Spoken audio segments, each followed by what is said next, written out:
Hi, welcome to God's Grace channel, where I'm going to be sharing on this video different testimonies of Christians. Real. But if I'm wrong and you have a plan for my life, prove it. Don't ever ask God, the creator of the universe, to prove to you that he's real unless you are ready for an encounter of the first kind. 2 weeks come and go. I didn't even remember praying that prayer. There was zero faith attached to my prayer. And I was in my office. I'd been at lunch. I walked in and said hello to Sharon, our receptionist, went through a set of doors, walked down a hall, turned right, walked into my office, shut my door. And as I was dialing a phone, checking on a shopping center we were building in Beckley, West Virginia, off behind me to my left, I heard two words. And when I heard them, instantaneously, I was transported back 14 years to when I was 7 years old, when I had asked Jesus to be Lord of my life. I audibly heard the voice of God, and the two words he spoke to me were, call Mom. I didn't hesitate. I had a second line. I dialed 344-7443. The phone rang 6 times, 7 times. On the 8th ring, my mother answered the telephone, and when she said hello, instantly I knew something was terribly wrong. For in that instant in time, when I hear God say to me, call Mom, and I did so, my mother was, watch this, attempting suicide. She was dying. Whether she's your best friend or your worst enemy, somebody you see 3 times a day or 3 times a year, when you're here and 25 minutes away on the other end of the telephone line, the lady who gave birth to you is literally dying. That, my friend, will change your life. It becomes, again, defining moment. What do you do when you don't know what to do? For me, I ran out of my office, ran past Sharon, jumped into my car, drove up Interstate 75 in Chattanooga, Tennessee, and I drove up this interstate and I talked to this God I did not know. And I didn't talk to him in any kind of like King James language. It was like, God, help. I can't save my mom, but you can. For the first time since I'd been 15 years old, I was being honest.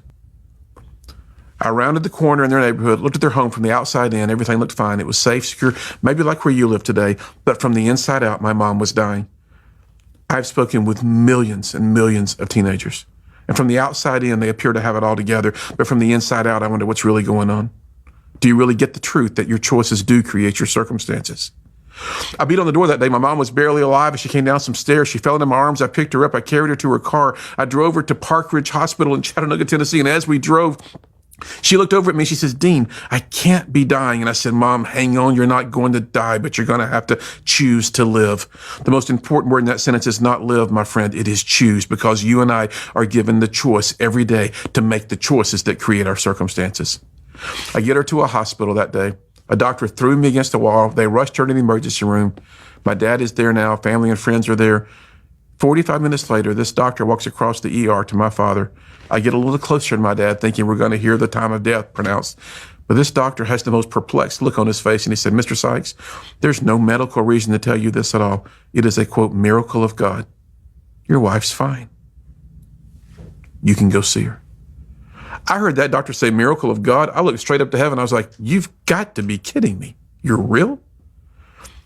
I took a walk that day. I could take you to the spot in Park Ridge Hospital where I leaned against the wall and I had an encounter with Jesus. I met death when I was 22 years old. And what happened when you were 22? See that mark on my face right there? It was meant for my throat, and it missed me, and I should be dead. It was a domestic relationship. I lost my life.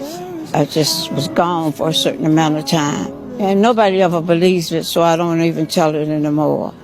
But I just could see all of this like a heavenly host, and I could hear this music just playing, and it was just awesome, and it was really, really, really pretty. And I know what's going to happen in the hereafter. So I'm not afraid of it. I believe in God. I trust him. And I heard God say, who says I can't stop your heart whenever I want?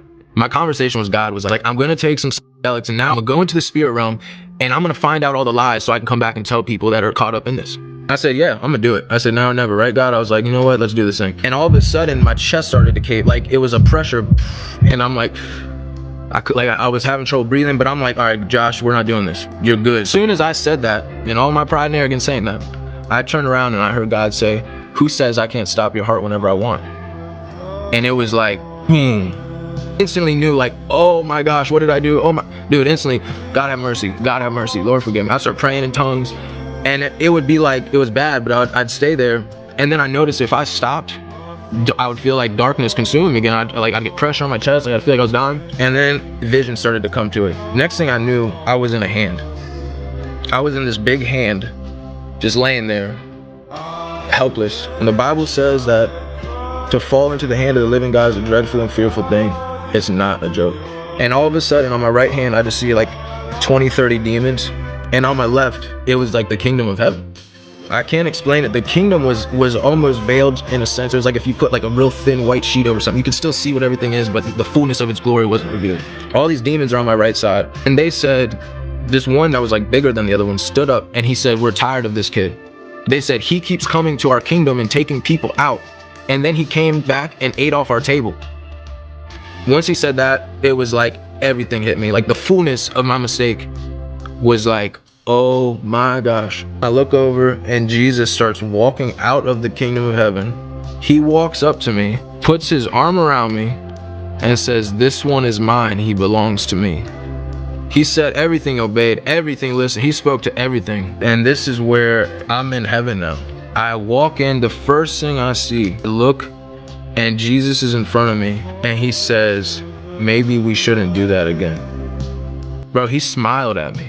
When people talk about the goodness of God, it's like, it is crazy. Bro, he acted like it didn't, what just happened didn't happen. That's how he looked at me, as if he was happy to see me, as if he was proud of me. His eyes were love, and he literally smiled and said, maybe we shouldn't do that again. He wasn't saying maybe we, because he was, supportive of what I did.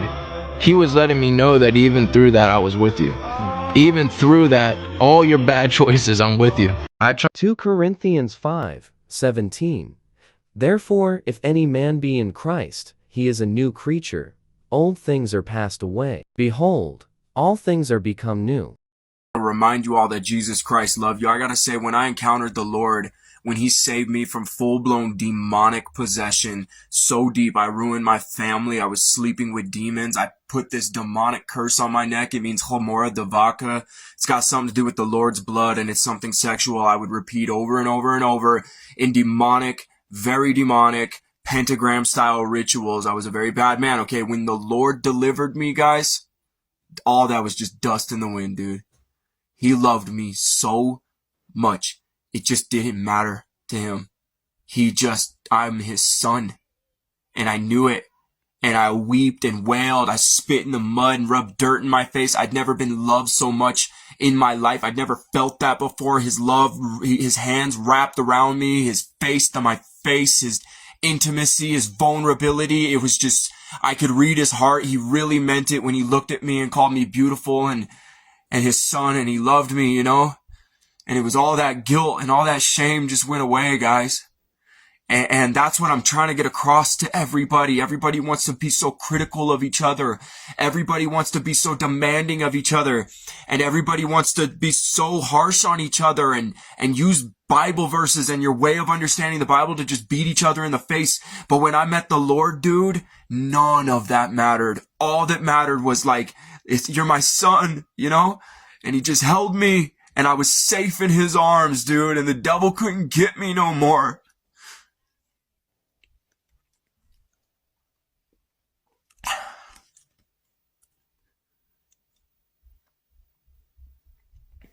That's all I'm trying to say, guys.